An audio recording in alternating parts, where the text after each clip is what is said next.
लेकिन दूसरी तरफ मुल्क के अंदर राहुल गांधी की उस प्रेस कॉन्फ्रेंस के बाद और वोट चोरी के इल्जामात के बाद जहां इलेक्शन कमीशन का जवाब भी आया और उनसे सबूत भी मांगे गए, एहतिजाजी मुजाहिरों का एक सिलसिला भी शुरू हुआ है और कांग्रेस इन प्रोटेस्ट को लीड कर रही है। और आज जहां पर पार्लियामेंट का सेशन और आगे बढ़ेगा, 21 अगस्त तक सेशन चल ही रहा है, वोट चोरी के मामले पर आज दिल्ली में इंडिया ब्लॉक के लीडरान का एहतिजाज होना था और मार्च के लिए पुलिस ने, जो अभी तक की मालूमात है, किसी तरह की इजाजत नहीं दी है। इलेक्शन कमीशन का वो जो शफाफियत का अमल है, ट्रांसपेरेंसी की बात है, उस पर सवालिया निशान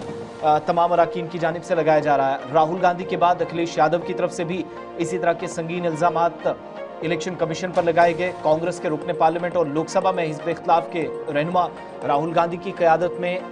अपोजिशन लीडरान या जो इंडिया ब्लॉक के 300 से ज़्यादा पार्लियामेंट के जो अराकीन हैं, मेंबर पार्लियामेंट्स हैं,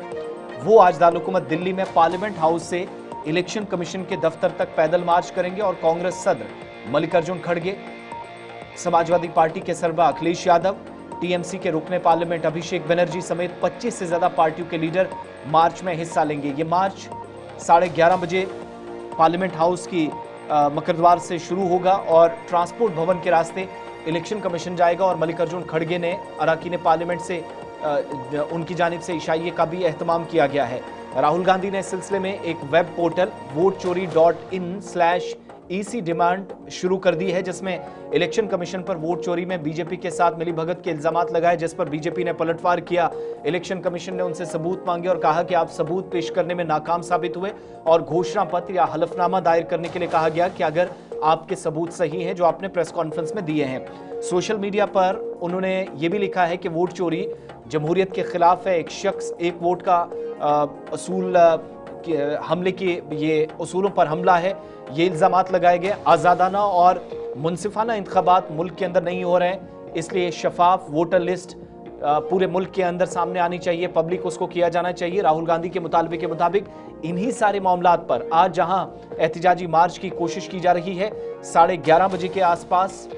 दारुल-हुकूमत दिल्ली में पार्लियामेंट हाउस से इलेक्शन कमीशन के दफ्तर तक पैदल मार्च करने की तैयारी है। तो अभी तक की मालूमात के मुताबिक किसी भी तरीके से, चूंकि बिहार का SIR का मामला भी है जो रिवीजन चला है पूरे, जिसमें 50 से 60 लाख के दरमियान, और सुप्रीम कोर्ट में जवाब भी इस सिलसिले में इलेक्शन कमीशन ने दे दिया है कि किन लोगों को वोटर लिस्ट से बाहर किया गया। महाराष्ट्र में इल्जामात लगे, कर्नाटका में, उसके लिए भी सबूत मांगेंगे। बहरहाल आज का जो प्रोटेस्ट का प्लान था, 300 प्लस जो लीडरान अपोजिशन के राहुल गांधी की क़यादत में एहतिजाज करना चाह रहे थे, अभी तक की मालूमात के मुताबिक दिल्ली पुलिस ने मार्च की इजाजत नहीं दी है, इसलिए मकरद्वार पर या जो मुख्य गेट है, एंट्री पॉइंट है, वहीं पर एहतिजाज हो सकता है। कि एहतिजाज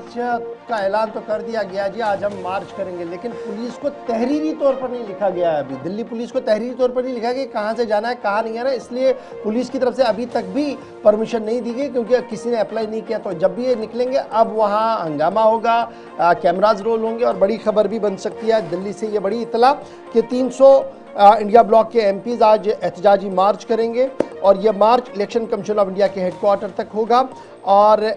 SRI की जो ताज़ा तरीन सूरत हाल है, इस पर तबादले ख्याल हो सकता है।